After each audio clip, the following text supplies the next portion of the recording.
Hello and good morning.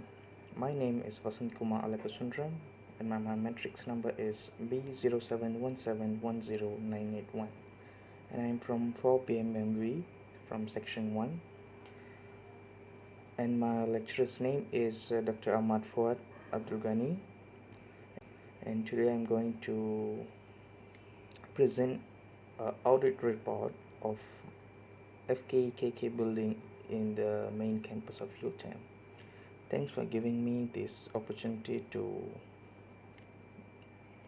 make an audit report regarding this building.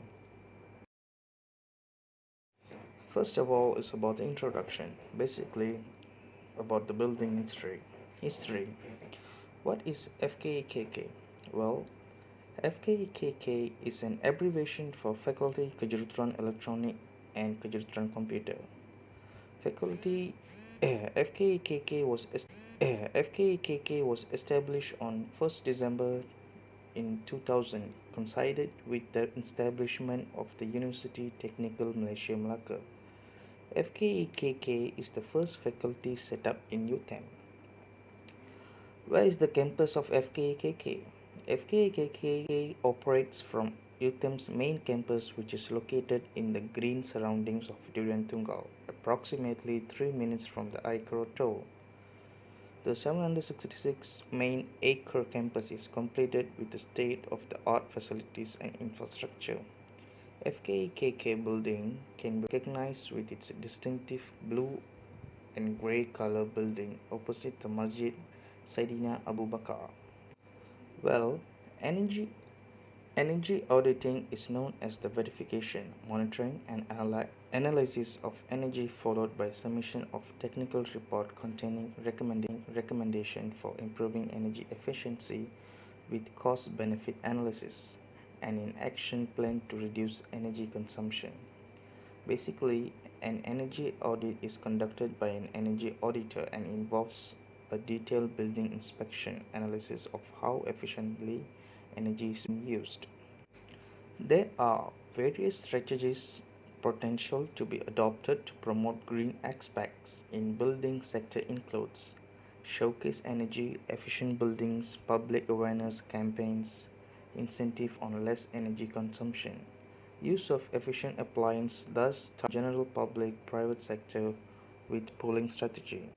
Next, FKEKK building is designated for Faculty of Electronic Engineering, University Technical Malaysia Melaka. This is 4-floor building including ground floor size 2923.7 meter square, operated within 8 hours daily and accommodated with around 100 lecturers and administration staff of the faculty. In fact, this project was conducted to achieve few energy performance goals in FKEKK building. It was conducted specific to determine critical factors that led to high energy consumption in FKEKK building, identifying major opportunities to reduce the amount of energy consumed without negatively affecting occupant comfort and operation, as well as to set a benchmark for managing energy in the organization.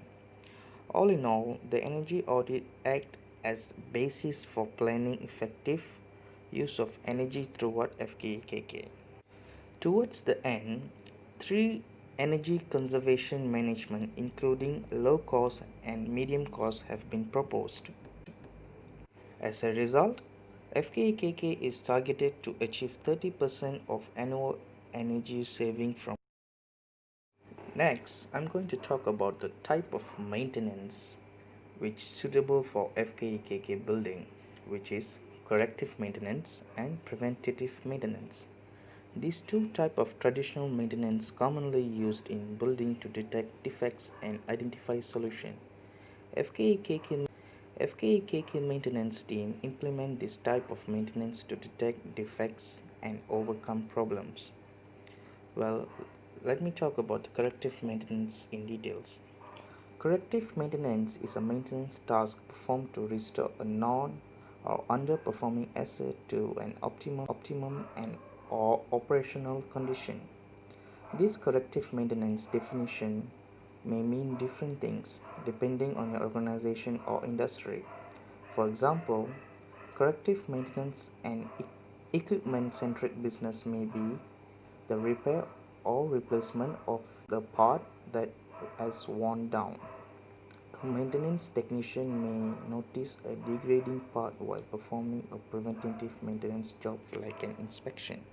There are two types of corrective maintenance, which is scheduled corrective maintenance, maintenance that is needed but not required to perform immediately.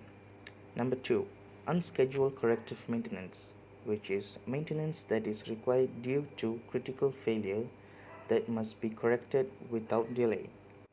Well, about preventative maintenance is a maintenance that is regularly performed on a piece of equipment to lessen the likelihood of it failing. It is performed while the equipment is still working so that it does not break down unexpectedly. In terms of the complexity of this maintenance strategy, it falls between reactive maintenance and predictive maintenance. There are two types of preventive maintenance, which is time-based preventative maintenance and usage-based preventative maintenance. Time-based preventative maintenance. A typical example of a time-based preventative maintenance trigger is a regular inspection on a critical piece of equipment that would severely impact production in the event of breakdown, whereas usage-based preventative maintenance triggers fire after a certain amount of kilometers. When it comes to methodology, first of all, during the walkthrough audit, all those data have been collected: layout plan, electricity bill, and technician information for electrical equipment such as air conditioning system and lighting system.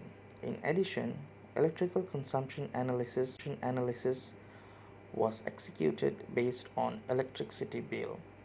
Next, followed by standard audit where on-site measurements were performed, which is lighting measurement in the administrative office, meeting room, student lounge, FKEKK lounge, and lecturer rooms.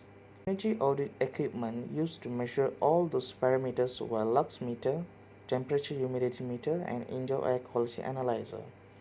Finally, energy and cost savings were calculated to recommend preventative action of excessive energy consumption or energy conservation measurements. There is a table where the audited areas of building and operation data are summarized as in Table 1, which can refer in the technical. Furthermore, I'm going to tell the electrical components in FKEKK building. Our targeted equipment is mainly two, which is air conditioning system and lighting system. Now I'm going to explain about the air conditioning system. Air conditioning system in FKEKK building is fitted with split unit air conditioning and ceiling mounted air conditioning.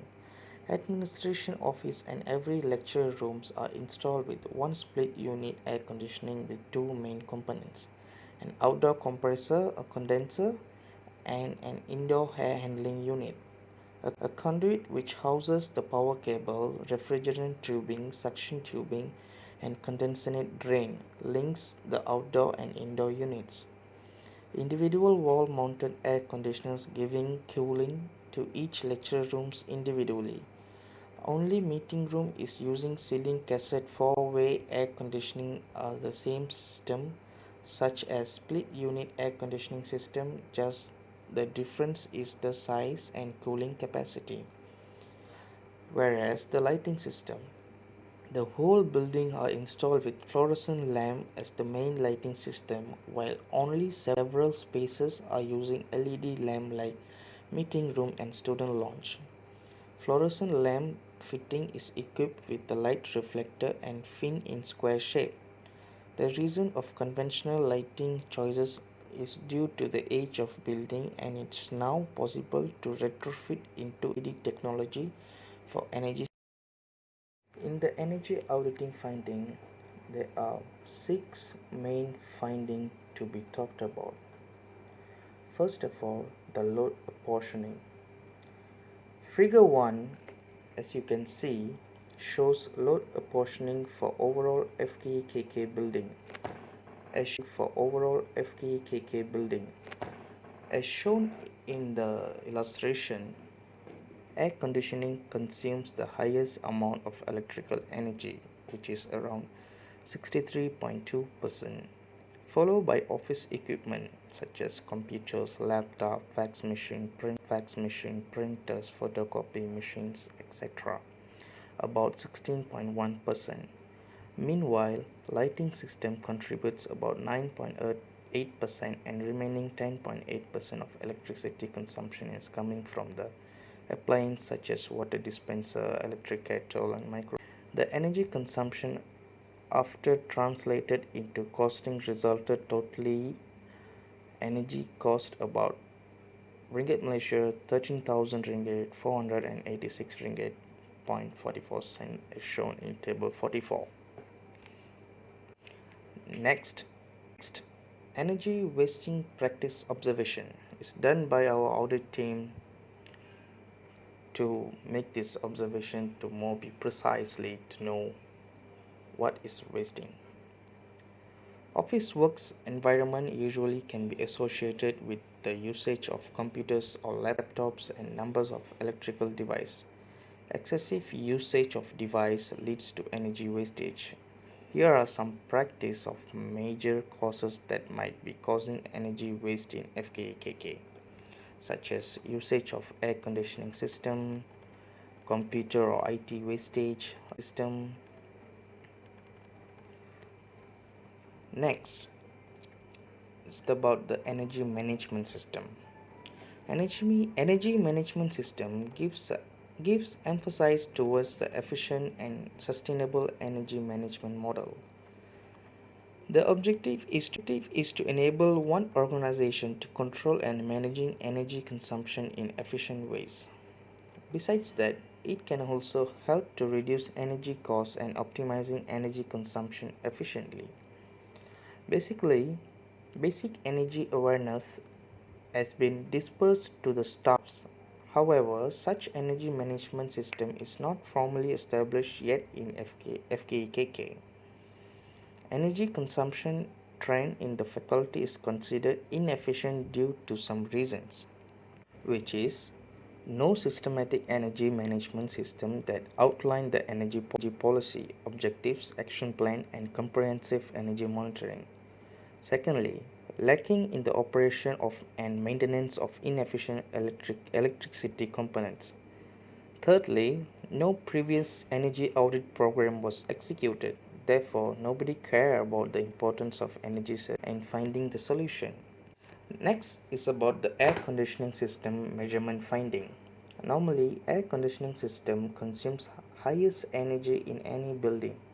This same goes to FKEKK building, which consume approximately 63.2% of the total energy consumption. All indoor spaces in the building is air conditioned for at least 8 hours per day. Air conditioning temperature and humidity comfort performance data were collected at 5 locations. The measurement was done during normal office hour with occupancy in that area. According to the Department of Standard Malaysia, the air conditioning temperature comfort performance is divided into 3 levels, which is conditioned space area that achieve the recommended level of comfort based on the reference, which has temperature range between 23 degrees Celsius to 26 degrees Celsius. Secondly, conditioned space area where the temperature is less than recommended level of comfort, which is less than 23 degrees Celsius. Thirdly, conditioned space area where the temperature exceeds the recommended level, which is more than 26 degrees Celsius. Next in the energy audit finding is lighting system. Illuminance is the total luminous flux incident on a surface per unit area. It is measure of how much the incident light illuminates the surface, wavelength weighted by the luminosity function to correlate with human brightness perception. The unit is used to measure illuminance in flux per unit area or lumen per square meter. The illuminance in FKEKK building was measured by using lux meter device to determine the lighting comfort performance. Figure 4, which is I'll attach in the technical report, you can see showing that out of 7 measurement points, 43% was acceptable in the range of 300 to 500. 43% was overlit, which is more than 500, and only 14% was underlit, which is less than 300. Lighting is one of the most important parameters in achieving the good indoor environment quality. This situation will affect the quality of works and cause vision health problems if they receive insufficient lighting. Apparently, the lighting quality in FKEKK building is deliberated as good. However, indicated overlit spaces may suggest energy wastage problem in the faculty. Finally, in the findings is energy conservation measures recommendation. In regards to achieve energy saving goal in this building, 3 energy conservation measurement including low cost and medium cost were considered. It attenuated to air conditioning system, lighting system, equipment. All these components are the factors that contribute to increasing of energy consumption which can cause.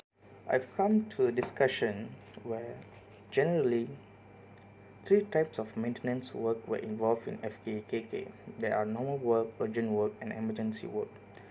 1 to 3 weeks were taken for ordinary work, whilst for jobs right away. The action taken in less than 1 week.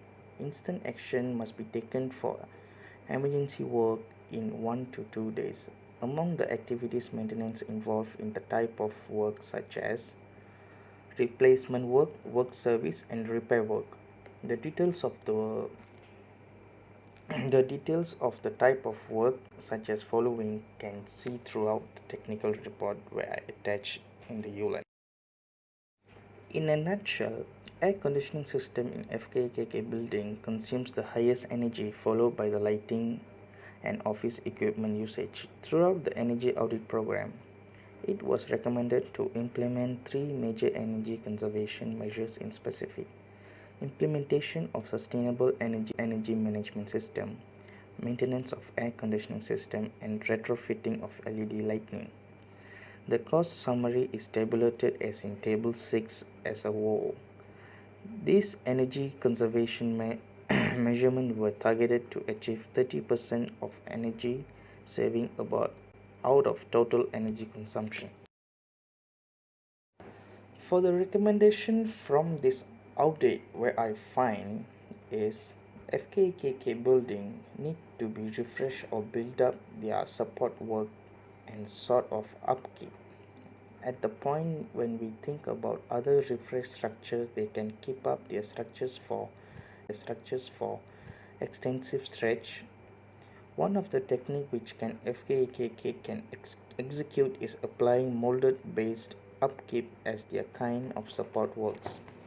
Condition based upkeep is a support methodology that screens the genuine state of resource for chose what support should be finished. Condition based upkeep directs that support should possibly be performed when certain markers give indication of diminishing execution or impending disappointment. Other than that, update the technique computation of life cycle cost. For instance, until the further notice FKEKK ascertaining life cycle cost physically to distinguish the deformities earlier, FKEKK need to discover elective approach to compute life cycle cost. For instance, create one programming which can figure existence cycle cost quicker and dole out a support group to assume control over the estimation obligation. Well, that's the whole audit report that I find and I successfully present my lecturer. And I would like to thank to my lecturer that gives the opportunity to do an audit report